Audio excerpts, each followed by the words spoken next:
afternoon. It's Victoria from Old to La La. I'm on IOD TV today to do something with pumpkins and sunflowers. What I have here is a pumpkin from, I think it's from Michael's. I bought a bunch of them last year when they marked them down, so I have like bags of pumpkins in my garage. But I love pumpkins. I can do so many things with pumpkins. It's bright orange, it's plastic, it's not great in this state, but we can take things and with our iron orchid products, and we can completely transform them into something beautiful that better suits our aesthetic and things that we like. And that's what I've done here. I've done some of the work, and then I'm going to show you some techniques that I used, and then we're going to finish the project together. Let's get started. Whenever I roll out clay, I'll use a piece of plastic because that makes it easier to pick up on the other side of things when it's all rolled out. So I'll put down a piece of plastic. For the project, I rolled out a big piece of clay, enough for this entire stamp, so it was a lot of clay. Today I'm just going to do a portion of it because I want to show you what I did with the petals here, so we don't have to do the whole thing. We can just do a portion of it today. What I'm going to do now is take some of my iron orchid clay, and I just warm it in my hands like this, and it makes it easier to deal with. So I'm warming it up. It makes it easier to roll out. And then if I know I'm rolling flat, I'll take and do this. I'll do a lot of the work just in my hands, and I'll just get it as flat as I can before I even put it down on the plastic. I give a little brush of cornstarch to the plastic. Makes it easier to take it up on the other side. Sometimes I use my brayer to roll things out, and sometimes I use, this is actually a Pampered Chef tool, but it's perfect for my space because it's small. So I think today probably the brayer will suit our purposes just fine. So sometimes I put plastic over, sometimes I don't, just depends. I think today we'll just dust the brayer with cornstarch, and I will begin to roll out. When I stamp a stamp into clay, I always dust the face of it with cornstarch. It helps it to release better. Okay, so that's what I'm going to do here. I'm going to put it down here.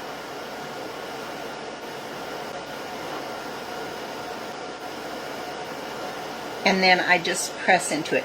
And you can almost feel, it's like the stamp almost becomes flush with the clay. So you can kind of feel how far down you need to, how far down you need to press.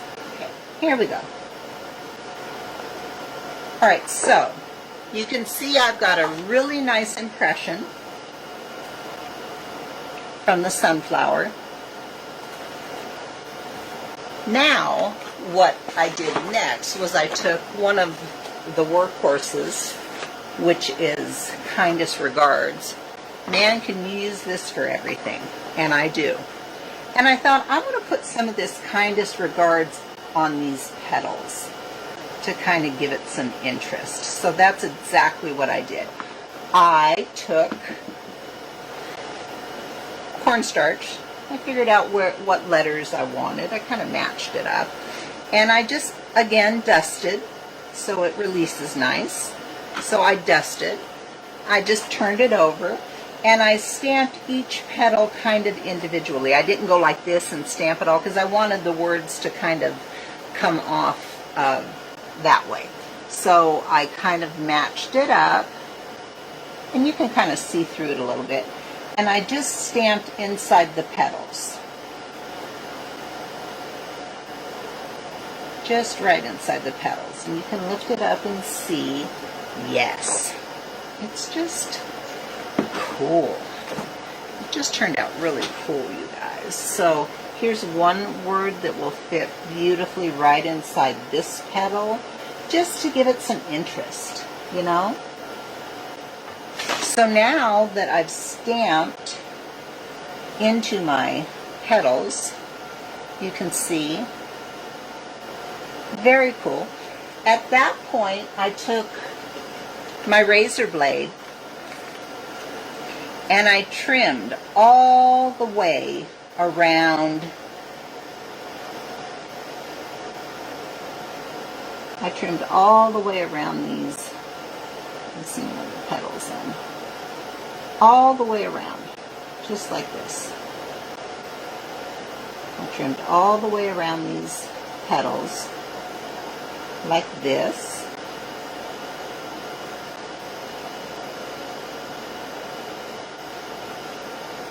And then I removed my excess clay.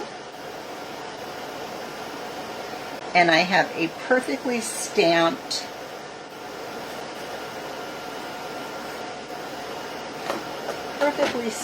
image on clay that I can now attach to my pumpkin. So do you see that there? And then in order to Catherine, in order to transfer this to my pumpkin, because I've laid it on plastic paper, I can go like this and put it in my hand. I can now just peel this plastic back, just like this, keeping the piece in my hand, and I can apply my glue. Okay, so I'll glue the entire back of this. I'll attach it to the pumpkin. Okay, so that's where we're at here. I've taken this piece, whoa! I've taken this piece and I've applied glue all over it. Pretend it's completely round. And I put it over the top of my pumpkin and I glued it down and pressed it all down. Okay, so that's how we got to this.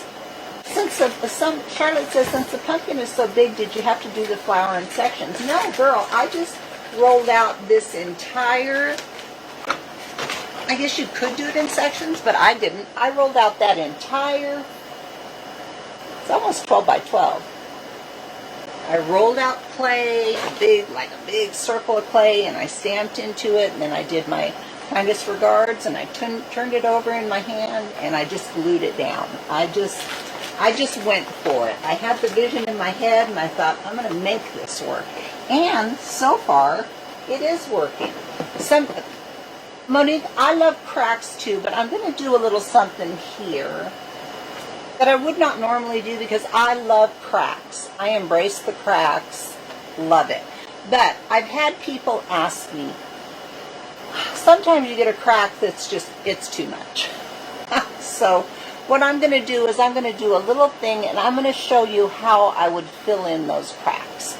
Normally I would not, but I'm going to show you how I would do it. Okay, all the other cracks I'm going to leave because I love them. But I'm going to show you if I wanted to fill a crack, if it didn't add to the project, or if it was in a place that was not great. There's a way. This is how I do it. There's several ways to do it, but this is how I do it. I'll take the barest amount of clay, like just a bit, and I'll take it and I'll roll it in my fingers, and I make a long snake, like that. See that? And I'll take it and I'll lay it in the crack, just like that. And then I generally take my knuckle and I just push it in there and smooth it all out. And it'll take on the all of the design around it. If I need to, I can take a little Q-tip. I give it a little spritz of water just to make it damp. I don't want it wet, but I do want it damp. Just a little spritz of water. And I can come in here and I can kind of smooth this out. And I'm telling you, on the other side, after you've painted and after you've antiqued, you can't tell the difference. You can't. This entire pumpkin has been painted and it's been sealed. I have a little piece here that's fresh clay that has not been sealed, and I'm going to seal that now because I don't want it to be a different color than everything else when I do my when we do our antiquing. So I'm just going to take a little bit of polyacrylic sealer and I'm just going to go like that. That's all. I painted the pumpkin. You can see here it's very orange. I toned it down a lot. I gave it a couple of coats of a terracotta color because that orange is just way too orange. Yeah. So I did that. I painted all of my stamp work an off-white, a cream color. I added a bee. I added a leaf right here. I'm going to hit this with a blow dryer right quick, and then we're going to antique.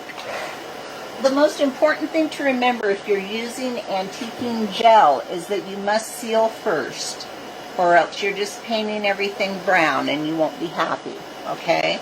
And it's water-based, so you can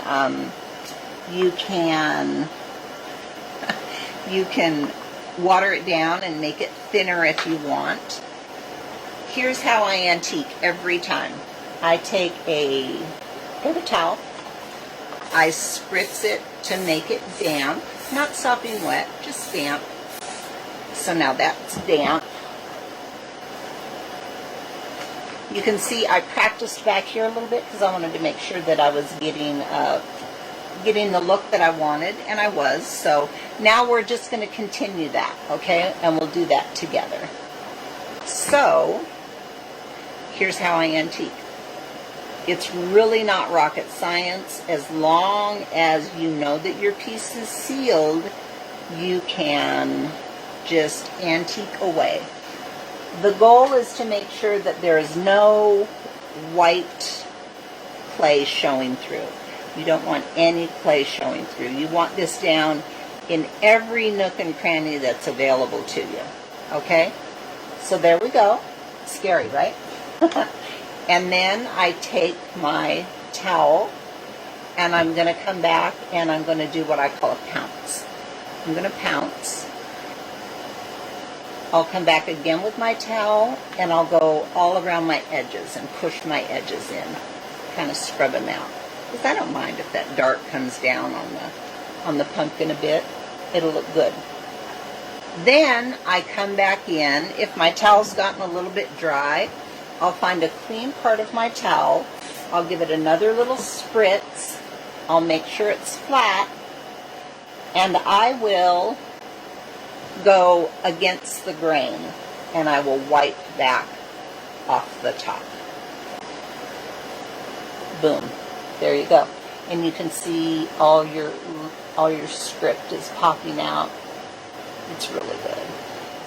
I feel like I didn't get the coverage that I want here, so I'm going to go back in and add some more, which you can certainly do. This stuff stays open for a long time, so you can go back in and add for sure. And that's what I'm going to do here because it got a little too light for me. So now I'm going to use a much lighter hand when I come across this way because I want it to stay back in the lettering a little better than it did the first time. So yeah, that makes me happy. I'm a little dark here, so I'm just going to zhuzh it a little bit. Look how great our leaf turned out. Our bee is spectacular. Very, very thrilled with our results here. Now, let's talk about what I did for the top. I took a curtain finial, and it was dark, dark, dark, dark. And I brushed it with an off-white, a cream-colored paint. Just dry brushed it, and then dry brushed it with another kind of a brown-colored paint. And I probably did this to it a little bit, just to kind of give it the same tone as my pumpkin, and then I probably went in and did this to it, you know, just kind of zhuzh it up. And now this will go in the top of our pumpkin, and I'm going to hot glue that in there, and then I'm going to tie a big thing of raffia around here and put a big bow of raffia over here. It's going to look spectacular. We're going to anyway, so I'm just going to lay some hot glue around the opening.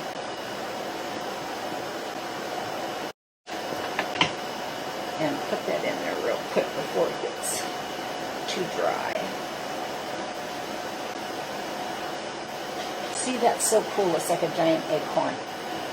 Love it. Alright, so good. My glue gun didn't die. That makes me happy. So now I've got this great piece of raffia.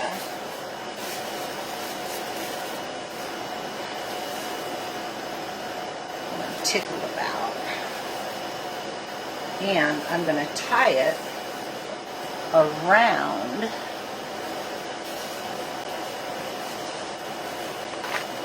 the neck of it. Oh yeah, you guys, this is just going to be absolutely bomb.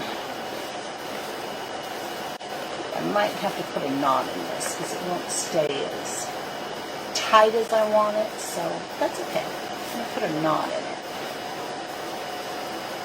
There we go. And now I'm just going to kind of zhuzh it all up like this. Oh, you guys, it's so cute.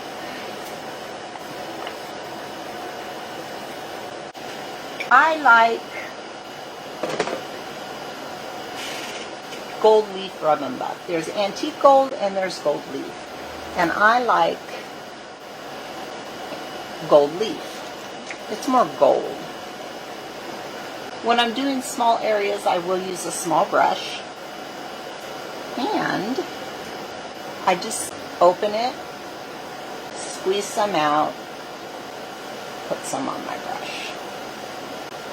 If you're real careful, you can get these little veins on the wings to pop out when you put rub and buff on them. Let's see if I can show you that.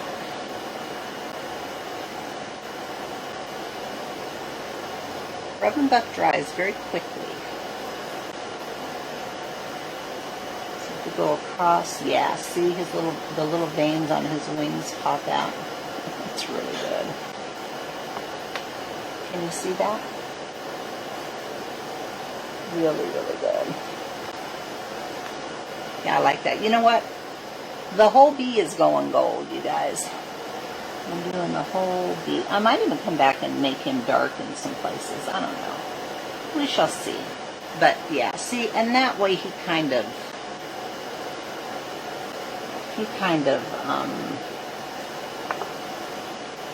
pops a little more. So now what happened just then is I got down in this crack and that antiquing gel was wet, and I pulled it up onto his head and made his head really dark. So I quickly wiped that off, and now I'm just going to have to be more mindful not to get down near that antiquing gel, because it stays wet for some time. Okay, super, super cute. And of course, while I'm here, I might as well put some gold on this, right?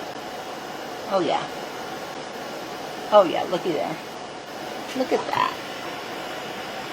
I'm just going to put some gold around I call it an acorn. It looks like an acorn to me. So I'm going to put some gold on the high points of the acorn, and that's going to make it look really amazing. I hope the rest of your day is enjoyable and creative. All right. Bye.